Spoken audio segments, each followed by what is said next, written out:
Volar sin combustible.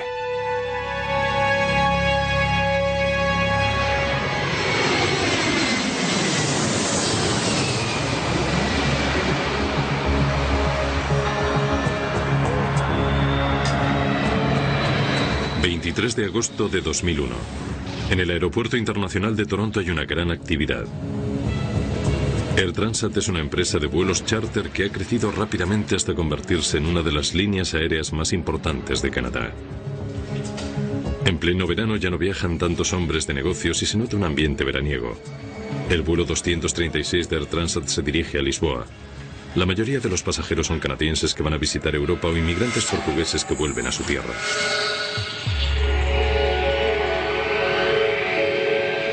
A los mandos del avión, un Airbus A330 bimotor se encuentra en el copiloto Dirk de Jager y un capitán con mucha experiencia, Robert Pichet. El capitán Robert Pichet se sale del perfil normal, porque hay que tener en cuenta que el capitán Pichet aprendió a volar en el norte, en las provincias de Quebec, donde de vez en cuando tienen que volar en condiciones muy extremas.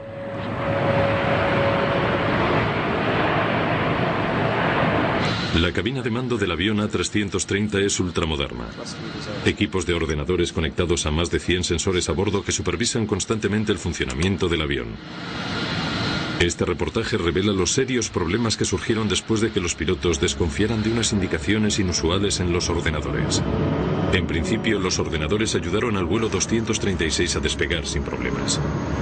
236 pesado. Siga al A320 de Air Canada. Gire a izquierda en Romeo y espere en 24 derecha. Recibido. Seguimos al A320 de Air Canada. Giramos a la izquierda en Romeo y esperamos en 24 derecha. El vuelo 236 tiene 306 personas a bordo, incluidos los 13 tripulantes.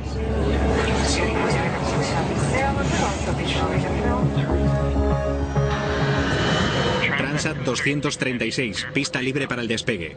240 en 8, pista libre para despegar. 24 derecha, Transat 236 pesado. A las 8:10, el Airbus A330 cargado con más de 47 toneladas de combustible sale de Toronto rumbo a Lisboa. V1. Giramos.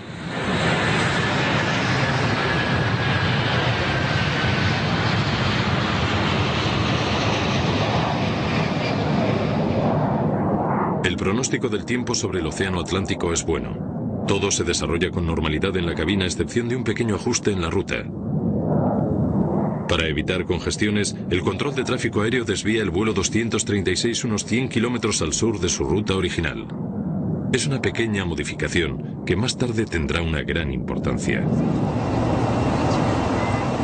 Los pasajeros se acomodan preparándose para el largo vuelo.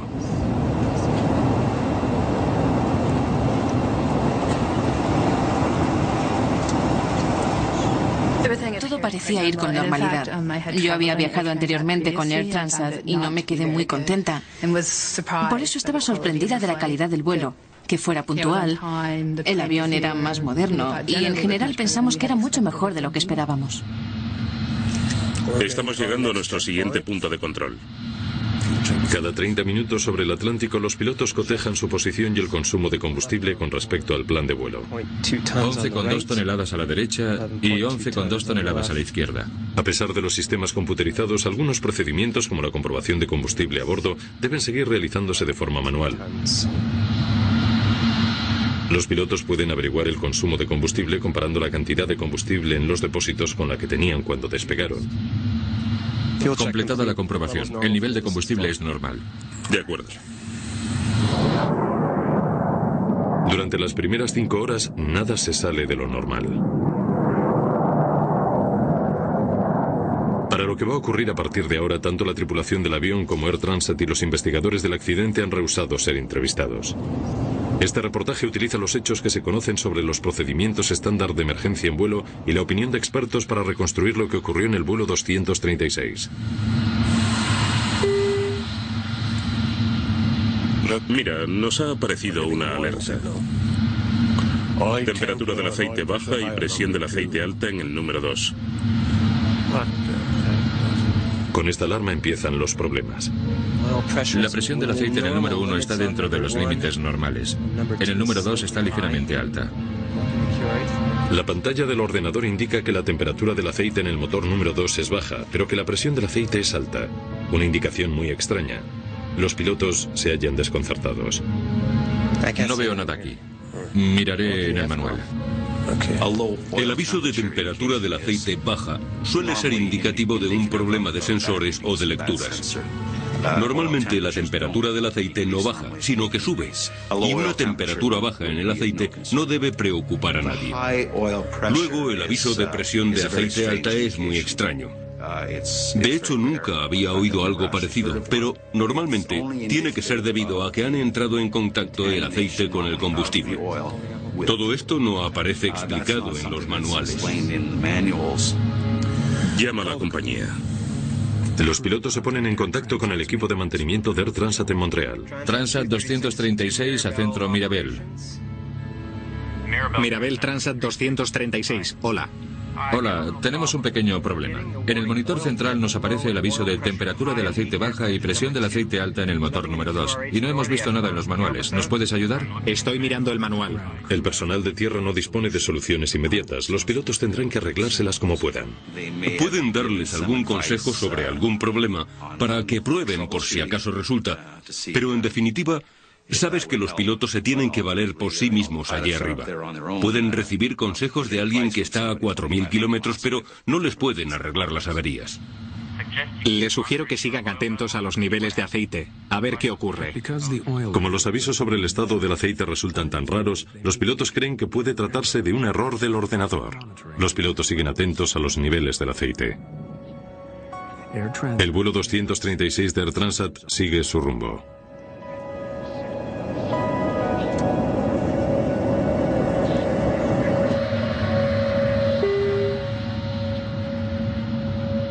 Pero a los 20 minutos aparece una nueva alerta. Alerta de desequilibrio del combustible. No lo había visto nunca. Sigue de cerca lo que indique la pantalla. Llamaré a la torre de control. En el Airbus 330 la mayor parte del combustible se halla en los grandes depósitos de las alas. El ordenador acaba de detectar que el nivel del combustible en la derecha es notablemente inferior al de la izquierda. Los pilotos consultan al manual de vuelo de Airbus, que recomienda transferir el combustible por una válvula bidireccional especial que permite que fluya de un depósito al otro.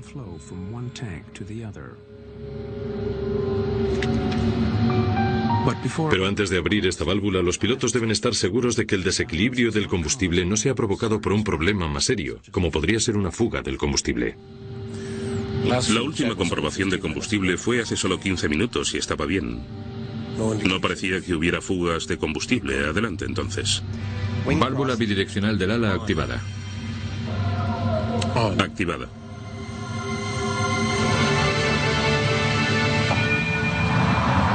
Una vez que has iniciado el procedimiento de traspaso del combustible para corregir su desequilibrio,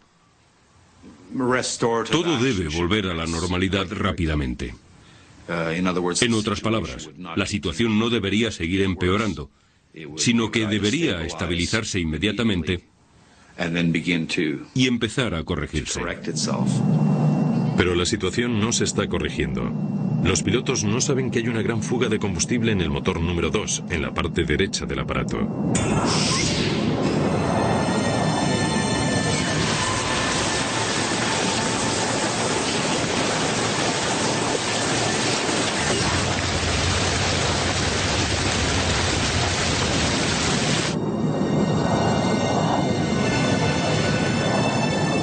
El vuelo 236 se encuentra en pleno océano Atlántico. A unos 11.900 metros de altura sobre el océano Atlántico, a 300 kilómetros de la costa, el vuelo 236 de Air Transat se encuentra en problemas. Los pilotos no saben que el motor derecho tiene una fuga de combustible. El sistema central del avión ha emitido una serie de alarmas, pero los pilotos creen que se trata de algún error del ordenador. ¿Habías visto alguna vez algo parecido? No. Nunca. No tiene ningún sentido. Sí, aunque hubiera una fuga, eso no explica las alarmas en el sistema del aceite. Todo iba perfectamente en la última comprobación del combustible en 30 Oeste. Seguro que es un problema del ordenador. La forma en que están diseñados los sistemas del Airbus dificulta enterarse de que hay fugas de combustible. Los sistemas supervisan cientos y cientos de sensores y les pueden afectar cosas tan triviales como de hielo o escarcha que puede provocar que se presenten datos erróneos. Los pilotos no saben que hay una fuga porque no hay alarmas que indiquen que el nivel de combustible esté saliendo del depósito a mayor rapidez con la que se quema en el motor. Los depósitos de combustible del ala derecha no están aumentando. Compruebe la reserva del combustible. Es muy baja, espera un momento. Cuando el copiloto de Jagger hace los cálculos, descubre que hay un grave problema. Hay mucho menos del que debíamos tener. Parece como si hubiera una fuga. Compruébalo de nuevo. De Jagger ve que hay una gran diferencia. Según todos los indicadores, todos los depósitos de la derecha están muy por debajo del nivel al que deberían estar según el plan de vuelo. Y los demás no tienen casi nada. ¿Y qué hay del depósito de cola? Allí tampoco hay nada.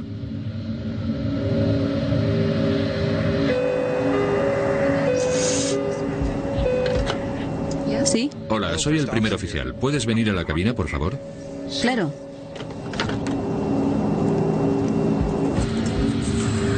Aunque el capitán Pichet sigue creyendo que hay algún problema con el ordenador, decide que se haga una inspección visual para comprobar si existe alguna fuga de combustible.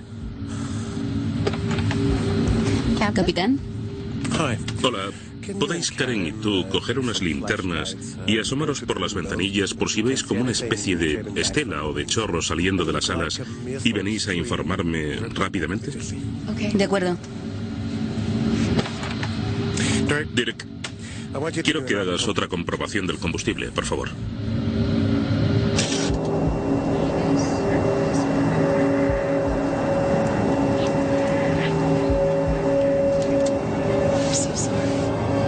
A la luz del día, el combustible saliéndose a chorros por el ala habría sido visible claramente.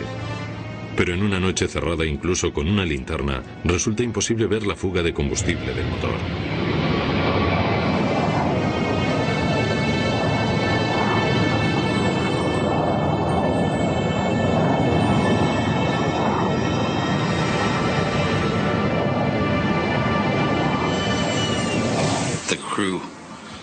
Evidentemente, los pilotos se dieron cuenta de que la situación no solo no estaba mejorando, sino que estaba volviéndose muy preocupante. Y creo que se debió producir alguna discusión entre los dos pilotos en cuanto a qué decisión tomar al respecto. Si el ordenador no se equivoca, con el combustible que les queda, el Airbus no podrá llegar hasta Lisboa. El capitán Pichet se ve forzado a desviar el vuelo. Tenemos que desviarnos.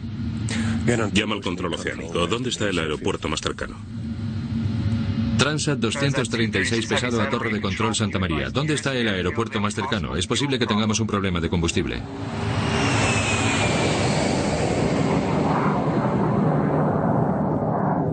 La pista de aterrizaje más cercana está a más de 300 kilómetros, pero con lo que queda de combustible deberían ser capaces de llegar a la base militar de Lajes en la diminuta isla Terceira de las Azores. Aquí Santa María, Transat 236 pesado. Prosiga en 230, nivel de vuelo 119 directo, a 560 kilómetros del destino. ¿Declaran situación de emergencia? Santa María, manténgase a la escucha. Todavía no. Tiene que ser el ordenador. Transat 236 a Santa María. Todavía no requerimos asistencia.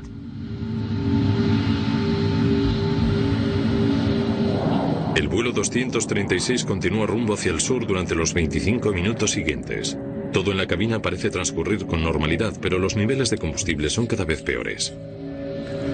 Debe ser el ordenador. Lo he comprobado. No queda nada en el depósito central ni en el de cola. Y lo que muestran los indicadores... Según los indicadores, el avión está consumiendo mucho más combustible de lo normal. Crean o no lo que dicen los indicadores, el capitán no tiene otra elección. Debe avisar al control de tráfico aéreo. Tenemos que declarar una emergencia. Transat 236 pesado a Santa María. Aquí Santa María, Transat 236 pesado. Adelante.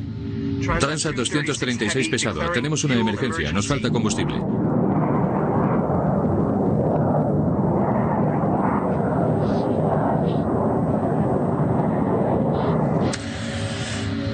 Espero que sea un error del ordenador, porque si aterrizamos en las Azores con el avión todavía medio cargado de combustible, nos van a crucificar.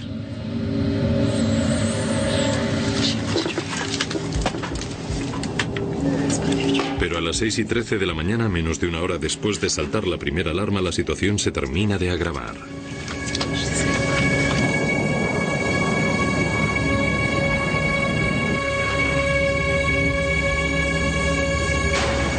El motor derecho se queda sin combustible y se apaga. Estamos perdiendo el motor número 2. No me lo puedo creer. Vale, máxima potencia en el número 1. ¿Qué pasa? ¿Qué está pasando? Las luces empezaron a parpadear, lo cual me pareció que era una situación muy extraña. Con un motor el Airbus no puede seguir volando a 11.900 metros. Deben descender rápidamente. Intenta transferir combustible del depósito central y del de cola. Transfiriendo. El indicador señala 0. No puede ser. No podemos habernos quedado sin una gota en todo el maldito avión. De acuerdo. No podemos seguir a 11.900 metros con un solo motor. Descenderemos hasta 9.700 metros para controlar nuestra velocidad. 236 a Torre de Layes. Hemos perdido un motor, fallo repentino. Entendido, Transat 236. Podemos verles en el radar principal. Se hallan a 250 kilómetros del aeropuerto de Layes. Estamos a 250 kilómetros del aeropuerto de Layes. Durante los próximos 10 minutos el Airbus continúa funcionando con un solo motor. Los pilotos siguen creyendo que puede haber algún fallo en el ordenador y que deberían llegar a Layes con combustible de sobra. Puede que no haya problemas. Pero el indicador de combustible está bajando muy rápido. Casi está llegando a 0.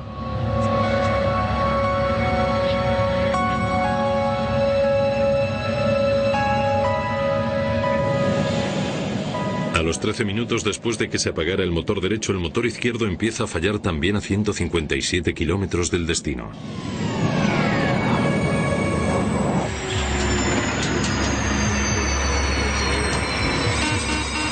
Estamos perdiendo el número 1. SOS, SOS. Hemos perdido los 2 motores. Se ha agotado el combustible. Estamos planeando.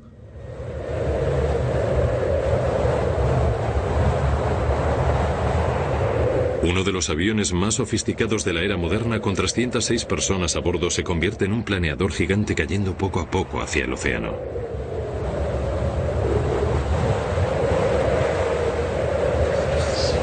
Oiga.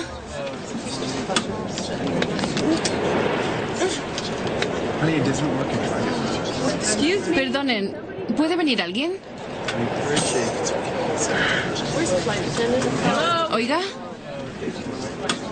Se podía oír el ruido que hace un alfiler al caer. No había ningún sonido en el avión, ni en la cabina ni en el exterior.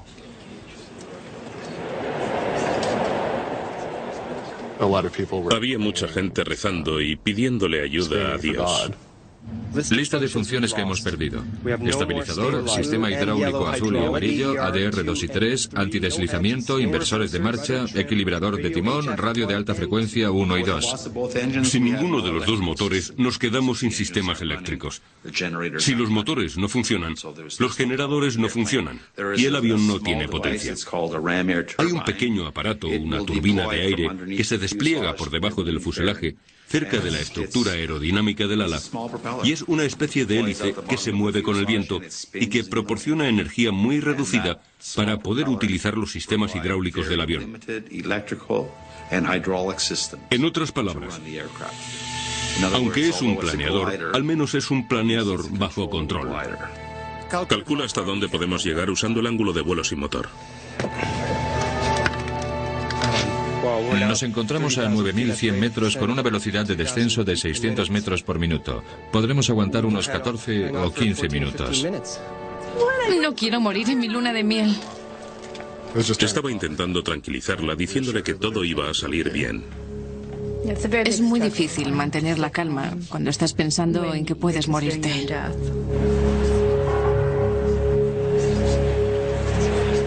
Sin los motores, el avión pierde 300 metros de altura por cada 5 kilómetros de avance.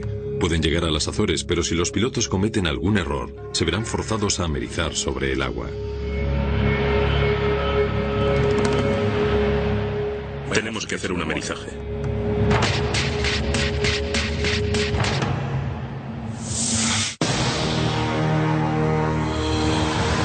El vuelo 236 de Air Transat está planeando sin combustible sobre el Océano Atlántico. Aunque los cálculos iniciales indican que el avión debería llegar a Layes, el capitán Piché debe seguir el procedimiento de emergencia para casos de amerizajes. Prepara a los pasajeros. De acuerdo. La cabina se está despresurizando. Necesitamos las máscaras de oxígeno. Sin energía, la cabina pronto comienza a despresurizarse.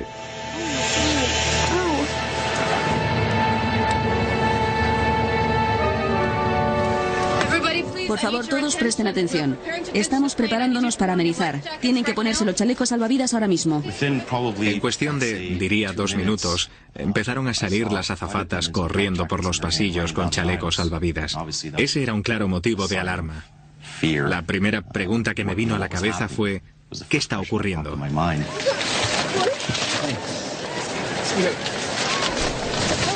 Solo tiene que atárselo aquí. En ese momento no sabes qué pensar, pero cuando le dijeron a la gente que tenían que ponerse los chalecos salvavidas, empezó a cundir el pánico. Tranquilos, no pasa nada. Por favor, mantengan la calma, ¿de acuerdo? Mi mejor amigo estaba hablándole a su padre que murió hace 3 años, pero estaba hablándole porque estaba seguro de que pronto se iba a reunir con él. Aterrizar un avión de pasajeros tan grande sobre el agua representa serios peligros. Si el Airbus 330 tiene que forzar el amerizaje, las posibilidades de sobrevivir serán escasas. En mi opinión, no creo que estos aviones sean muy buenas embarcaciones. Normalmente, lo que pasa con un avión de cola baja como este es que lo primero que choca en el agua es la cola. Y lo más probable es que se abra de cuajo y se parta también el fuselaje por ese lugar. En 1996, un Boeing 767 se quedó sin combustible cerca de la costa oriental de África. Un vídeo aficionado captó los momentos finales que muestran lo que ocurre cuando un avión intenta realizar un amerizaje.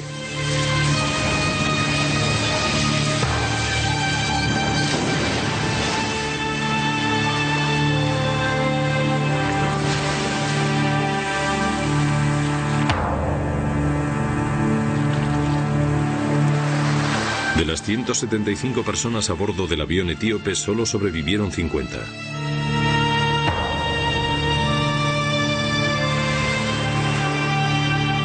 Las posibilidades de sobrevivir a un amerizaje y seguir flotando durante algún tiempo son muy reducidas.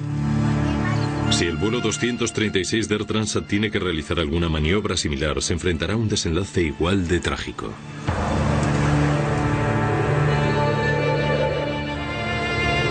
A los pilotos les restan más de 100 kilómetros para alcanzar las Azores y van a tener que seguir pilotando el avión sin motor, planeando durante más de 15 minutos hasta llegar a las Azores.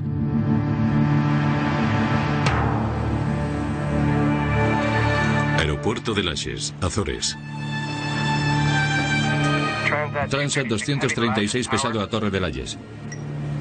Aquí Torre de Layes, Transat 236 pesado. ¿Nos tienen el radar? Transat 236.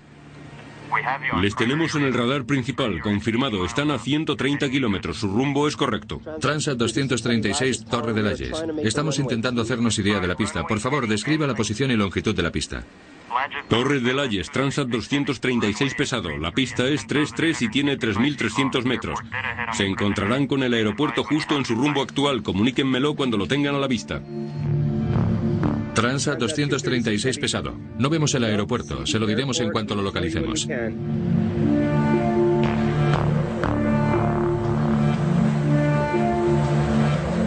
Según pasan los minutos, la larga espera de los pasajeros se convierte en una agonía. Ya está, se acabó. Vamos a morir en cosa de 5 o 10 minutos. Tenía que hacerme a la idea de que íbamos a morir. Era casi seguro. Y creo que en ese momento llegas a aceptarlo mejor de lo que nunca hubieras pensado. El hecho de la tortura de pensar que vas a morir, que era algo de lo que estaba seguro, es para mí peor que morir. Si tengo que morir, que me maten ya. Que cojan una pistola y me maten, o que dejen caer en picado el avión sobre el océano y podamos morir todos al instante. En En tierra, los servicios de emergencia se preparan para el aterrizaje forzoso de un avión completamente cargado de pasajeros.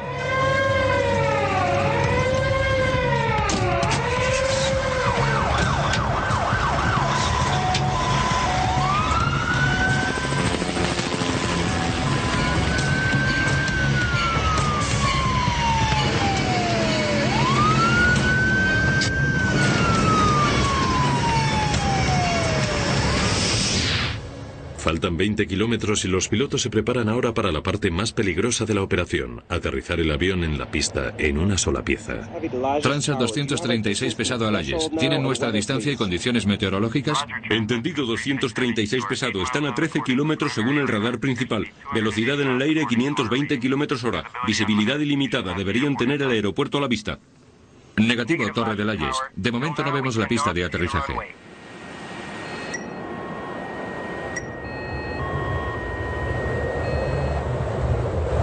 Los pilotos no tendrán ningún margen de error. Sin motores solo tienen una oportunidad para aterrizar. Si fallan o se pasan de la pista, los resultados pueden ser catastróficos.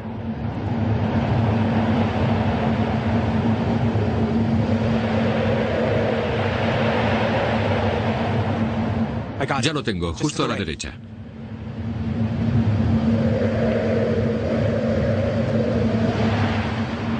La velocidad mínima para la turbina es de 260 kilómetros hora y la máxima para la extensión del tren de 370. No bajes el tren hasta el último momento, ¿de acuerdo? De acuerdo. Los pilotos intentan perder altura y velocidad para el aterrizaje. Entendido, Alayes, 11 kilómetros. Abramos los alerones. Nos frenará un poco. Alerones abiertos y bloqueados. Según se acercan a la pista, su velocidad aumenta peligrosamente. Si aterrizan demasiado rápido, podrían salirse al final de la pista. ¿Bajamos el tren? Espera. La velocidad son 370 kilómetros por hora. De acuerdo. Estabilizo la velocidad. ¿Puedes darme una velocidad de aterrizaje, por favor? Sin motores, sin alerones. La velocidad ideal de aproximación son 315 kilómetros por hora. Vamos demasiado rápido. Sí. Pero la pista es muy larga.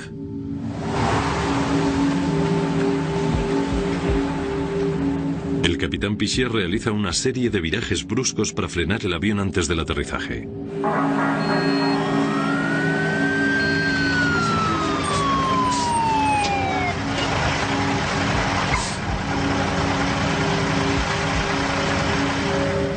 El avión llevaba un ángulo de 45 grados.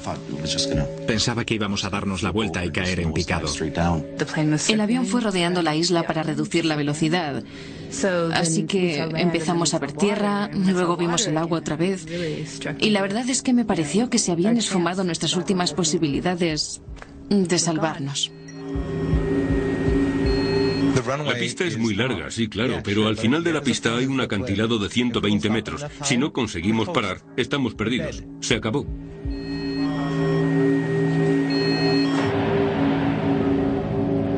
Los pilotos dirigen el gigantesco Airbus hacia su aproximación final. Tren de aterrizaje abajo y bloqueado. 3 verde. No hay alerones, solo frenos de emergencia. No hay... 1200 metros, 360 kilómetros hora.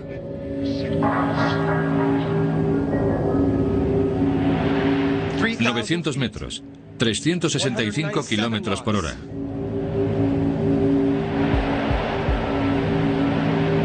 ...600 metros, 370 kilómetros por hora. Avisa a la cabina. Tripulación de cabina, 1 minuto para el aterrizaje.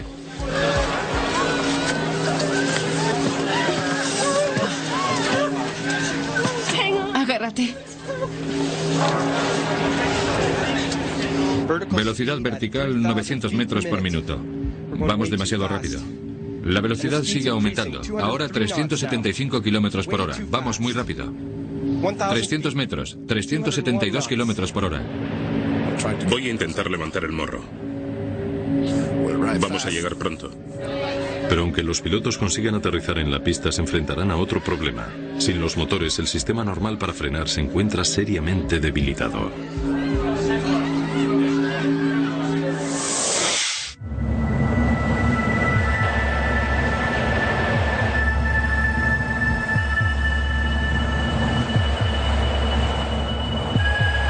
pilotos deben aterrizar el avión sin motores y detenerlo de alguna forma.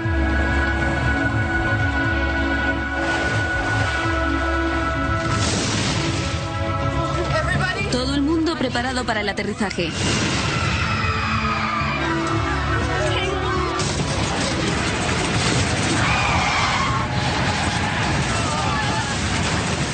El Airbus toca tierra a gran velocidad. Los neumáticos han estallado. El capitán Piché intenta mantener el morro abajo.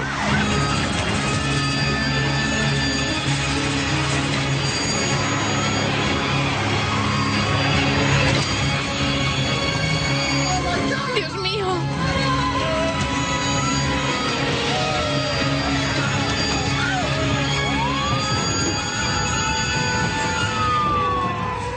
Con 8 neumáticos reventados, el avión finalmente se detiene en medio de la pista. Estamos a salvo, lo hemos conseguido, lo hemos conseguido.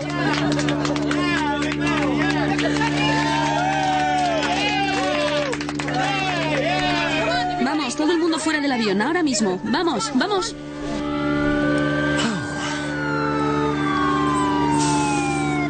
Te dije que lo conseguiríamos.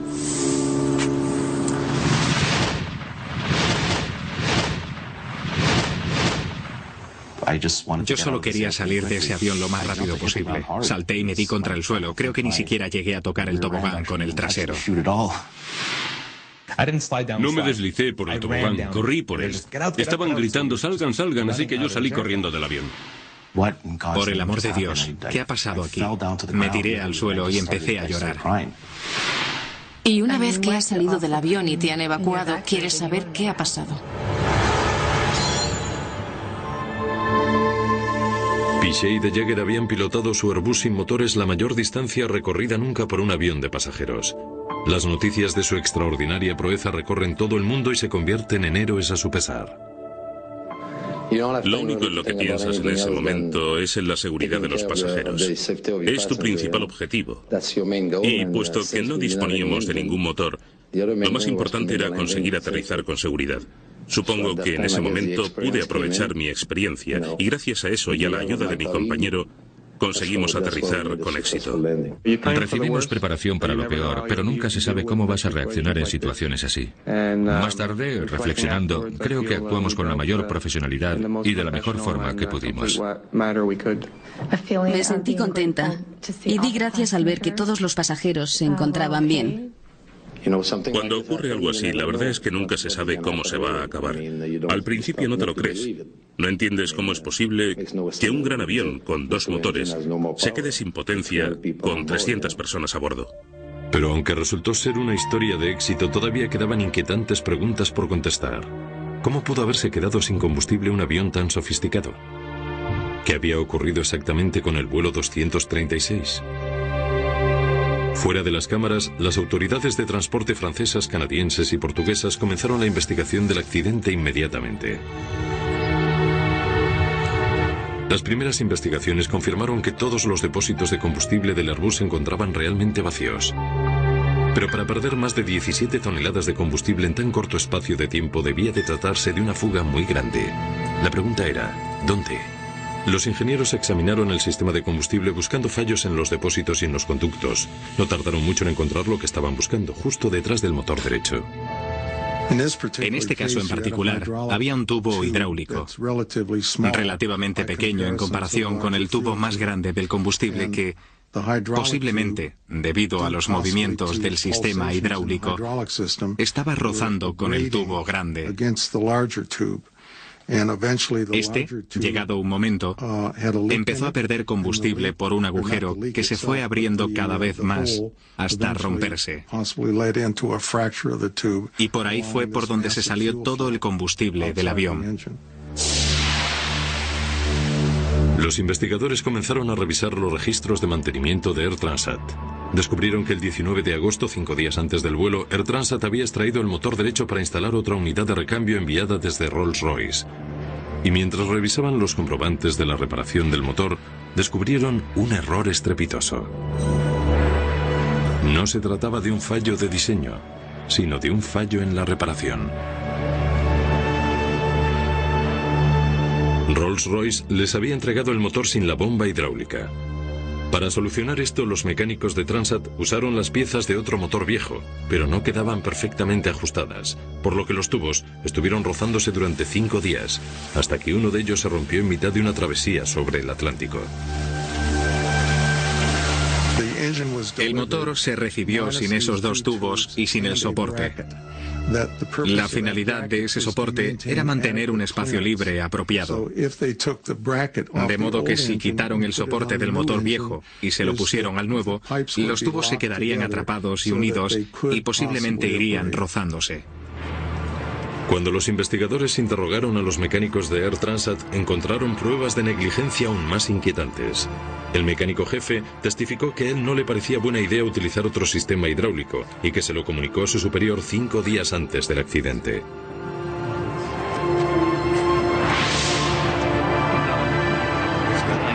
La compañía decidió que el avión debía ponerse de nuevo en servicio y que no podía esperar a que llegaran las piezas que faltaban.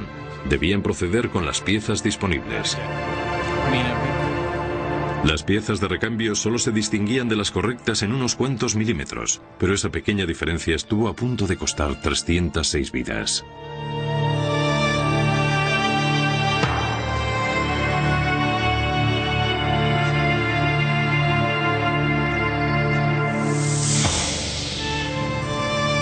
Unos pocos días después del accidente, Air Transat aceptó públicamente la responsabilidad de la reparación defectuosa.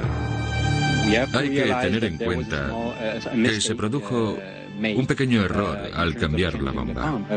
Cuando la instalamos, había unos tubos, por decirlo de alguna forma, que iban conectados a la bomba y que no eran los estrictamente correctos. La consecuencia inmediata para Air Transat en este caso fue que tuvieron que pagar una multa de $250,000, que era la más alta que se ha pagado en Canadá, por un error que podría haberse evitado. ¿Cómo es posible que alguien que se supone que está preparado para hacer su trabajo puede conectar algo que no corresponde a un motor y poner en riesgo 300 vidas?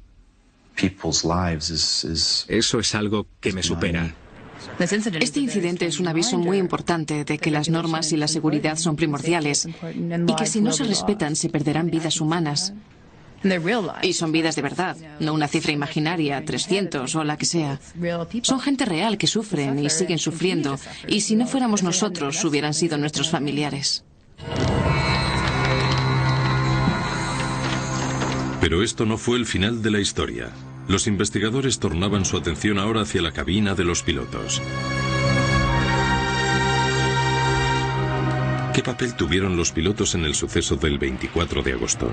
¿Podrían haber hecho algo más para evitar esta crisis?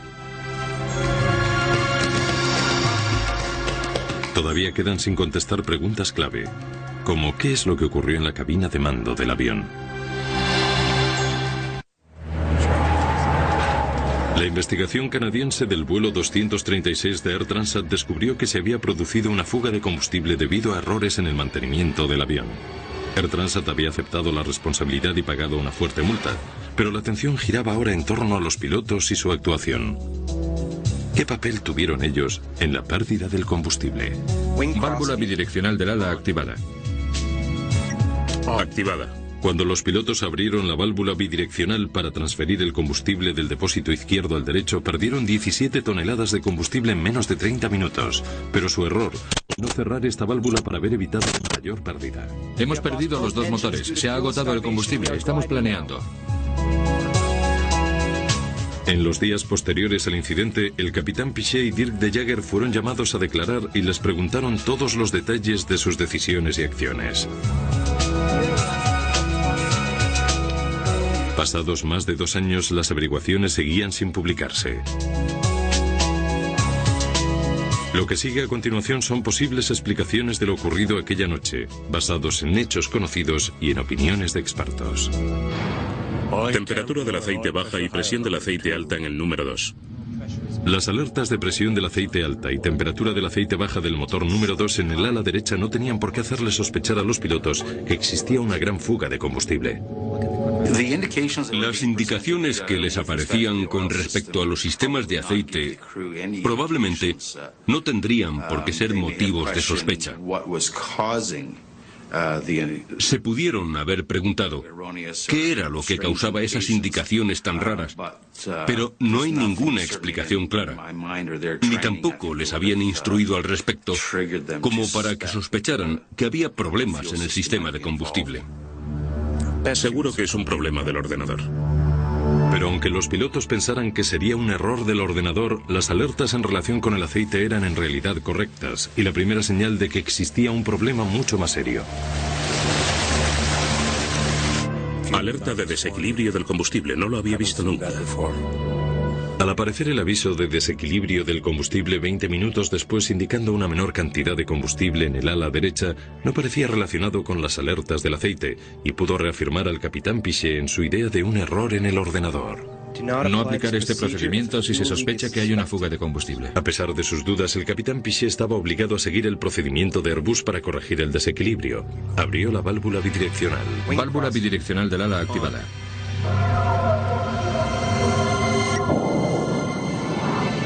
¿Pero bastaba conseguir ese procedimiento? No te puedes dedicar solo a tocar los interruptores según te van diciendo los indicadores del ordenador y pensar que todo va a ir bien. Que después de completar el procedimiento, uno ya puede tumbarse a descansar. No, ese no es el caso. Hay que seguir pensando y preguntándose, ¿será correcto? ¿Habremos seguido el procedimiento adecuado? ¿Habremos conseguido los resultados necesarios? Cuando los pilotos calcularon la gran velocidad de pérdida del combustible, deberían haber sospechado que había una fuga. Transat 236 pesado. Emergencia, no tenemos combustible. Para el momento que estaban seguros de la fuga, sus opciones ya eran muy limitadas. Tenían dos opciones. Cierro la válvula bidireccional a ver lo que pasa, o la dejo abierta como manda el procedimiento de desequilibrio del combustible, esperando que la situación se corrija. Los pilotos no estaban seguros. El capitán Piché creyó durante bastante tiempo que era un problema del ordenador. Solo cuando los motores se pararon tuvo que aceptar que lo de la fuga de combustible era verdad. La complejidad tecnológica de los aviones modernos puede servir de ayuda para mejorar su seguridad y fiabilidad, pero también puede causar problemas casi catastróficos como el del vuelo 236 de Air Transat. Unas piezas de recambio que ajustaban mal provocaron una fuga de combustible. Luego los pilotos malinterpretaron la situación por desconfiar de los ordenadores. Estos errores combinados trajeron graves consecuencias. Solo gracias a que el avión fuera desviado 100 kilómetros al sur para despejar el tráfico aéreo y se encontrara cerca de las Azores, evitó que tuviera que amerizar sobre el océano. La investigación sigue sin publicarse. Airbus responsabiliza a los pilotos por no haber sabido actuar ante la fuga de combustible. Robert Piché y Dirk de Jager continúan volando con Air Transat. En agosto de 2002 recibieron uno de los mayores honores de la Asociación de Pilotos de Aerolíneas por realizar el mayor vuelo sin motor en un avión de pasajeros. Tras el accidente, Airbus modificó su lista de comprobaciones para casos de desequilibrio en el combustible. Ahora es el ordenador el que coteja todos los niveles de combustible a bordo con respecto al plan de vuelo y emite un aviso claro si se está gastando más combustible del que pueden consumir los motores.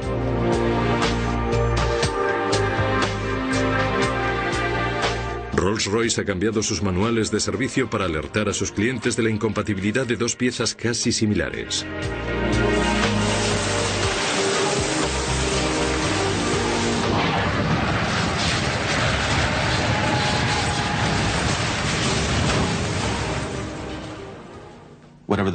Fueran cuales fueran las circunstancias, debió soportar una presión tremenda.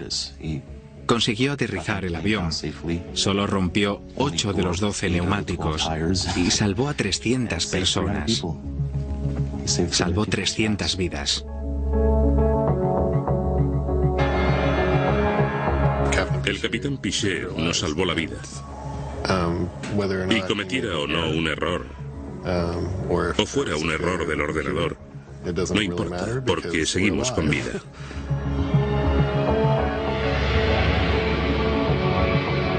¿Que si creo que es un héroe? No.